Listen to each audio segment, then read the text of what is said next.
رب اشرح لی صدری ویسر لی امری واحلل عقدۃ من لسانی یفقہوا قولی۔ بسم اللہ الرحمن الرحیم۔ آج بہت ایک اہم بات بتانے والی ہوں، وہ یہ کہ توحید کے بغیر نیک اعمال ضائع ہو جاتے ہیں۔ جتنے بھی نیک اعمال آج لوگ کر رہے ہیں، غور کیجئے کہ وہ توحید پرست ہیں یا نہیں۔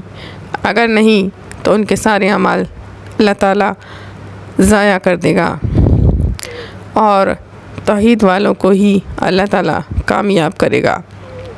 ان کا عقیدہ اگر توحید پر ہوگا، اللہ پر ہوگا، تو وہی کامیاب ہوں گے۔ توحید والے ہی کامیاب ہیں، اس لیے توحید پرست بنیں۔ سب سے پہلے اللہ پر ایمان لے آئیں کہ ہر مشکل، ہر پریشانیاں ختم کرنے والا ہے تو اللہ کی ذات ہے، اور ہمارا عقیدہ یہی ہونا چاہیے۔ اس کے علاوہ کسی اور پر عقیدہ گیا تو ہم توحید والے نہیں ہوں گے۔ ہمارا سب سے بڑا نقصان یہ ہو جائے گا کہ لا الہ الا اللہ کہنے کے باوجود بھی ہم گناہ گار ہوں گے، اور ہمارا کوئی عمل قبول نہیں کیا جائے گا۔ لا الہ الا اللہ کا مطلب ہے کہ ہر طرف سے انکار کر دیا جائے۔ ہر طرف سے انکار کرنے کا مقصد یہ ہے کہ ہر ایک کی پرستش یا پوجا نہ کی جائے، بلکہ اللہ کو اول مان کر اس کی بات مانی جائے۔ یہ ہے شخصیت پرست نہ ہو، انسانوں کو معبود نہ بنائیں، خواہشات کو معبود نہ بنائیں، اور شرک نہ کریں، توحید پر عمل کریں۔ کئی لوگ حج عمرہ کرتے ہیں، کئی لوگ حج عمرہ کر رہے ہیں، ایک نہیں، دو نہیں، تین حج عمرے ہو رہے ہیں، اور نیک اعمال ہو رہے ہیں، بڑے بڑے پیارے پیارے۔ لیکن بات دراصل یہ ہے کہ اللہ تعالیٰ کن کے لوگوں کے اعمال قبول فرماتا ہے؟ ظاہر سی بات ہے، جس نے توحید ہی نہیں جانی، اس کے یہ نیک اعمال کس کام کے؟ چاہے وہ 1.25 دفعہ لا الہ الا اللہ کہتا رہے، چاہے وہ کتنا بھی کلمہ پڑھتا رہے، لیکن اس کا عقیدہ صحیح نہیں، اللہ پر نہیں، تو وہ گناہ گار ہوگا اور اس کا عمل ضائع ہوگا۔ اس لیے اپنے سب سے پہلے بہترین عمل کو ٹھیک کریں، یعنی توحید پرست والے بنیں، اور پھر نیک اعمال کرتے جائیں، اور پھر دیکھیں وہ روز آخرت میں کتنے کارآمد ثابت ہوں گے۔ توحید والا تو اگر بعض گناہ کر بھی جاتا ہے تو اللہ تعالیٰ اس کے گناہوں کو معاف فرما دیتا ہے، اس کو توحید اتنی پسند ہے۔ اتنی بڑی بات ہمارے پیارے نبی صلی اللہ علیہ وآلہ وسلم کے لیے اللہ تعالیٰ نے بولی ہے کہ اگر آپ بھی شرک کرتے تو ہم آپ کے بھی سارے عمل ضائع کر دیتے۔ تو یہاں سے یہ بات پتہ چلتی ہے، اگر ہمارے پیارے نبی صلی اللہ علیہ وآلہ وسلم بھی شرک کرتے تو اللہ تعالیٰ ان کے اعمال کو ضائع کر دیتا، لیکن انہوں نے نہیں کیا، اور اللہ تعالیٰ کی مانی، اللہ تعالیٰ کی بات مانی۔ ان کا عقیدہ ہمارے نبی صلی اللہ علیہ وآلہ وسلم کا یہی تھا کہ وہ اللہ ہی کو مانتے تھے، اور اللہ کو پہچان چکے تھے، اور اللہ تعالیٰ کن کہتا ہے تو ہر کام کر دیتا ہے، تو وہ ان کے عقیدے میں یہی تھا۔ لیکن دوسرے لوگ جو ہوتے ہیں عقیدے میں اور لوگوں کو بھی شامل کرتے ہیں، یا تو کسی شخصیت کو شامل کرتے ہیں، یا خواہشات کو شامل کرتے ہیں، اور بہت سارے شرک ہیں ان کو شامل کرتے ہیں۔ تو جو لوگ اس طرح سے کر رہے ہیں تو ان کو اپنے اعمال پر غور و فکر کرنی چاہیے، اور اپنے نظریے پہ، اپنے عقیدے پر غور کرنا چاہیے۔ اگر ہمارا یہ عقیدہ رہا تو ہمارا حج عمرہ، ہماری نیکیاں کسی بھی طرح کام نہیں آ سکیں گی۔ تو لہٰذا سب سے پہلے چیک کرنا چاہیے اپنے اس عقیدے کو جو ہمارا ہے، اور سوال بھی پوچھا جائے گا قبر میں کہ تمہارا رب کون ہے؟ تو پھر کیا بتائیں گے ہم؟ اگر دنیا میں کسی اور کو رب بنایا ہوا ہوگا تو ہم کیا کہہ سکیں گے؟ پھر اسی کا نام لیں گے جس کا رب بنایا تھا۔ اللہ کو رب بنائیں، اللہ ہمارا رب ہے، اور وہی مشکلات کو، پریشانیوں کو دور کرنے والا ہے۔ وہ تو ایک کن کہتا ہے تو وہ ہو جاتا ہے۔ اللہ تعالیٰ نے خود قرآن میں فرمایا ہے کہ جب میں کسی چیز کو کہتا ہوں کہ ہو جا، اور وہ ہو جاتی ہے۔ تو آپ بتائیے کہ کوئی انسان کتنا بھی بڑا ہو، وہ کیا کر سکے گا؟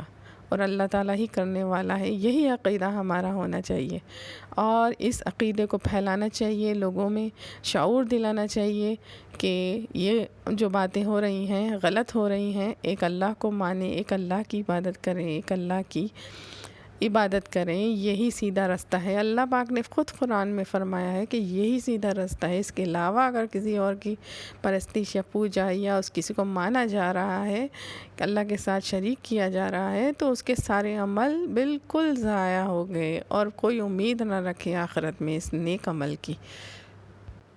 کئی لوگ کہتے ہیں کہ شرک معاف نہیں ہوگا، شرک معاف نہیں ہوگا، تو یہ جو ہے توبہ کرنے سے معاف ہو جاتا ہے، شرک معاف ہو جاتا ہے۔ اگر آپ کے عقیدے میں کوئی ایسی بات تھی، اگر آپ ایسے کرتی تھی، تو اللہ تعالیٰ سے توبہ کریں، سچی توبہ کریں اور صحیح عقیدے پر آ جائیں، تو انشاءاللہ اللہ تعالیٰ توبہ قبول کرنے والا ہے اور معاف کرنے والا ہے، اور آپ کو اللہ تعالیٰ معاف کر دے گا، شرک کو بھی معاف کر دے گا۔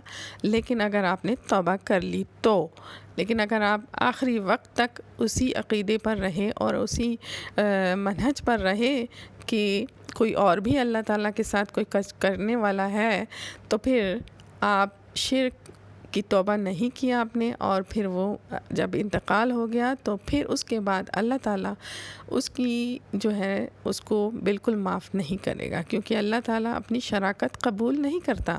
ایک انسان بھی ہے نا، جب اس کے پاس جائیداد ہوتی ہے نا، تو اگر وہ کسی فقیر آ جائے، کچھ آ جائے اور وہ بولے مجھے حصہ دو، تو کتنا غصہ آتا ہے ہم لوگوں کو کہ وہ کیوں ہماری جائیداد کے مالک بن رہے ہیں۔ تو کسی نوکر کو آپ اپنی جائیداد میں سے کوئی حصہ دیں تو آپ کو کتنا غصہ چڑھے گا نا۔ تو ایسے ہی اللہ تعالیٰ نے اپنی توحید کے بارے میں فرمایا ہے کہ اگر میرے ساتھ کسی اور کو بھی مانا جا رہا ہے، اس کی پوجا کی جا رہی ہے، اس کی باتیں مانی جا رہی ہیں، اس کو اہمیت دی جا رہی ہے، تو پھر اللہ تعالیٰ بہت غضبناک ہوتا ہے۔ تو اس غضبناک ہونے سے ہمیں ڈرنا چاہیے کہ اللہ تعالیٰ ہم پر غصہ ہو، اس لیے ان باتوں سے ہمیں اجتناب بلکہ توبہ کرنی چاہیے، اور نہ صرف خود توبہ کریں، اس پیغام کو لوگوں تک پہنچائیں، یہ ہمارا فرض ہے، کیونکہ آج ہم نے کسی کو نہ بتایا تو اللہ تعالیٰ ہم سے ناراض ہوگا، ہم نے اس علم کو چھپایا تو اللہ تعالیٰ ہم سے ناراض ہوگا۔ آپ کے علم میں آ گیا اور آپ نے آگے پھیلانا ہے اور لوگوں کو جہنم سے روکنا ہے، جہنم میں جانے سے بچانا ہے، اور نیک اعمال کی طرف انہیں راغب کرنا ہے، اللہ کو معبود بنانے کی تلقین کرنی ہے، اور شرکیہ عقائد سے روکنا ہے انشاءاللہ تعالی۔ ایک شوہر اپنی بیوی کے بستر پر کسی اور غیر مرد کی شراکت کو برداشت نہیں کر سکتا۔ جب انسان ہوتے ہوئے وہ اس شراکت کو برداشت نہیں کر سکتا تو اللہ تعالیٰ کا حق تو بہت بلند ہے۔ اللہ تعالیٰ تو پوری کل کائنات کا مالک، بادشاہ، شہنشاہ ہے، تو وہ یہ کیسے چاہے گا کہ سارے لوگوں کو میں نے بنایا، سارے لوگوں کو جو ہے میں تخلیق کرتا ہوں، سب کو میں رزق دیتا ہوں، میں سب کو بناتا ہوں، سب کو میں کھلاتا پلاتا ہوں، لیکن اس کے باوجود وہ کسی اور کے گن گاتے ہیں اور کسی اور سے مانگتے ہیں اور کسی اور سے حاجت روا مشکل کشائی کرتے ہیں، تو اللہ تعالیٰ کو بھی غصہ، اس سے بلند غصہ آتا ہے اور بہت زیادہ غضبناک ہوتے ہیں۔ تو شراکت اللہ تعالیٰ کو پسند نہیں ہے۔ شرک کا مطلب ہی یہ ہے کہ شراکت، آپ دودھ میں بہت سارا پانی ڈال دیں تو آپ کو پسند ہی نہیں آتا کوئی کہ یہ پتلا پانی دودھ، اس میں بہت سارا مکسنگ کیا ہے، بہت سارا پانی ڈالا ہے، آپ کو خالص دودھ چاہیے ہوتا ہے دکاندار سے۔ تو اللہ تعالیٰ اپنی جو شراکت میں مکسنگ پسند نہیں کرتا، اسی طرح سے ہمیں اللہ تعالیٰ کے ساتھ کسی اور کو شریک نہیں کرنا چاہیے، پیور اللہ کی عبادت کرنی چاہیے اور اسی کی ماننی چاہیے۔ ہر چیز کا اختیار اللہ کے اختیار میں ہے۔ اگر نبیوں کو بنایا ہے تو کس نے بنایا ہے؟ اللہ نے بنایا ہے۔ فرشتوں کو بنایا ہے تو کس نے بنایا ہے؟ یہ عقیدہ ہونا چاہیے کہ بنایا تو اللہ تعالیٰ نے نا۔ پیروں کو اور پیغمبروں کو، رسولوں کو بنایا کس نے ہے؟ اللہ تعالیٰ نے بنایا ہے نا۔ بنانے والا کون ہے؟ بنانے والے کی تعریف ہونی چاہیے نا، بنانے والے کا حکم مانا جانا چاہیے نا۔ تو یہی ہم اللہ تعالیٰ کی جو توحید ہے اس پر ہمارا عقیدہ ہونا چاہیے۔ انشاءاللہ تعالیٰ امید ہے کہ یہ پیغام لوگوں تک پہنچایا جائے گا اور زیادہ سے زیادہ لوگوں کو جہنم سے بچایا جائے گا انشاءاللہ تعالیٰ۔ صدق اللہ العظیم۔